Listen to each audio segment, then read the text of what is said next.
My name is Drayla Garden. I'm Tamara Gifford. My name is Destiny Taylor. I'm Kyla Hall. Why do the stereotypes of African American police why does the stereotype of African Americans make this great? Since African Americans have been brought to the United States, they have faced racial discrimination in many ways against their sexuality, achievements, and the way they look or dress. Tamara writes with a 12-year-old boy who was fatally shot because of the way he looked. This happened because he was stereotyped as a grown man.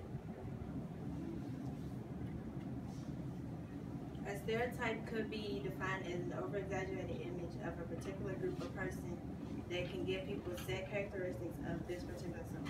Stereotypes of African Americans dates back to slavery, when they were seen as wild animals and disrespectful, but in reality they were just scared of being at home for free. One of the first stereotypes was the Mandingo, also known as the Black Buck, which dates back to the 1800s and was mainly expressed in the film The Birth of a Nation. Mandingos were strong-looking African American men that were seen as a threat to white women. They were also beaten into slavery and lynched, murdered, arrested, and held frenzies against men who were claimed to be threats to white women. Sapphire was a female stereotype that began on the radio in 1926 on the television as Amos and Andy and it aired 4,000 episodes. They were seen as loudmouth, rude, stubborn, and overbearing. They would be punished if they violated the society normality that encourages them to be passive, non-threatening, and unseen. They were punished by being beaten, jailed, or killed, especially for talking in this manner to a white man. Another female stereotype was the mammy that dates back to the 1800s and was introduced by white masters. The mammy was seen as obese, happy to be a slave, and also a maternal figure. The mammy was close to the master and his family. The master trusted the mammy for a lot of tasks, including taking care of the children and other house chores.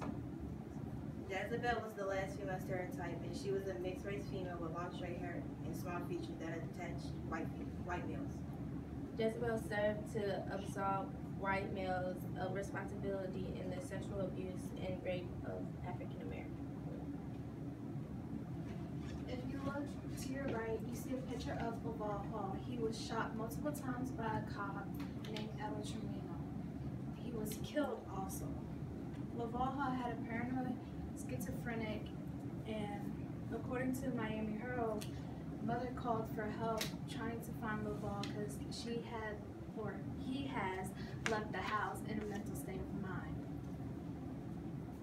Officers found Laval and then found Laval seeing him swinging a broomstick and took that as a threat, so Tremino started to use profanity, saying, "Get on the effing ground or you're dead." Cases was taken to court but dropped for Tremino. They viewed Laval as a threat, and these officers still remain at these jobs at protecting people of Miami Garden. They did not take his illness into consideration during the fatal shooting as it did not relate to their training. Officers are trained to shoot before a threat is realized and to not wait until the last minute because the last minute might be too late. Officers were also trained to think beyond the gun belt. Those tools on those belts are meant for last resorts. According to National Institution of Justice, law enforcement officers should use the force they think is necessary instead of the amount of force is really necessary. And then the Connecticut Police Academy is the worst because they don't really have a lot of requirements to become a police officer. Kiwi Herring was a transgender woman who was harassed and assaulted by her homophobic neighbors. So she called the police, and when the police got there, they automatically had guns pointed at her. So they killed her, and Natalie was in the same predicament, but she was beat and harassed by the police in the car. Anti-gay police are just another main factor towards people with different sexual preferences. They see them as automatic targets. Our solution is better training. We feel like it would be more effective. It will cause less shootings and give better respect to the police officers than the respect that we have for them now. It could also make a footprint leading to other officers to have better training and connect with people a lot more. And we think that the New Orleans Police Academy is the best training. And the limitations are adrenaline, stereotypes, and taking advantage of.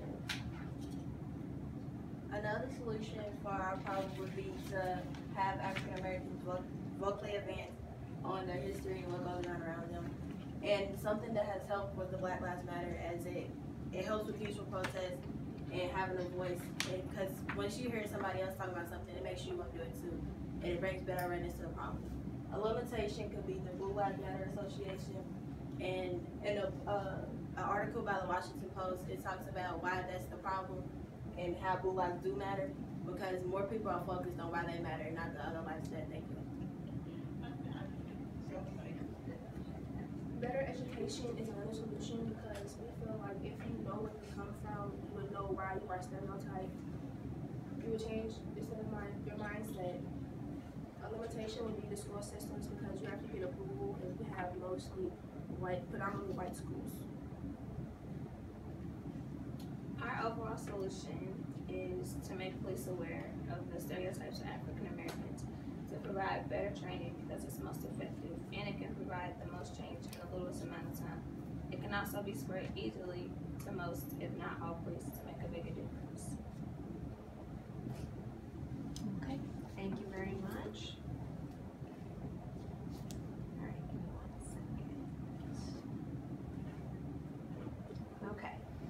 Akira, describe how the content of the team presentation was changed as a result of group discussion.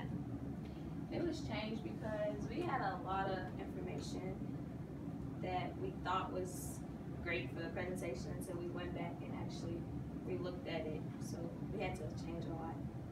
Okay. Draylon, reflecting on your colleagues' work, which one had the greatest impact on your overall understanding of the problem your group identified? I believe Kyla had the better understanding, well, maybe better understand our problem, because it taught you a different perspective, like how they're trained. And like we all talk about how that first instinct is to pull a gun out, and that's really how it is, because if the hesitation is too late, then they feel like they're attacked. Okay, thank you. All right, Tamar, what was the strongest counter-argument to the solution or conclusion that made you think differently about your team's solution or conclusion? The counterclaim was the Blue Lives Matter, because I feel like you have Black Lives Matter, but Blue Lives Matter goes behind us to make sure that they don't get their way and they don't have their voice. Okay, thank you. Destiny, in what way did you improve your ability to work with a group as a result of this project?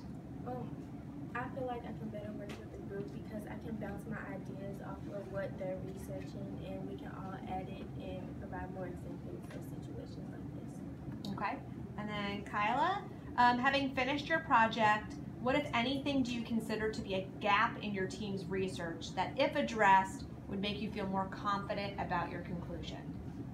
So like for my part, I had to like take out a lot of things, and that made like a big gap because it made me a little conscious about what I was gonna come up and say, and so it just had a gap of like I wasn't really sure about if I like want to have all these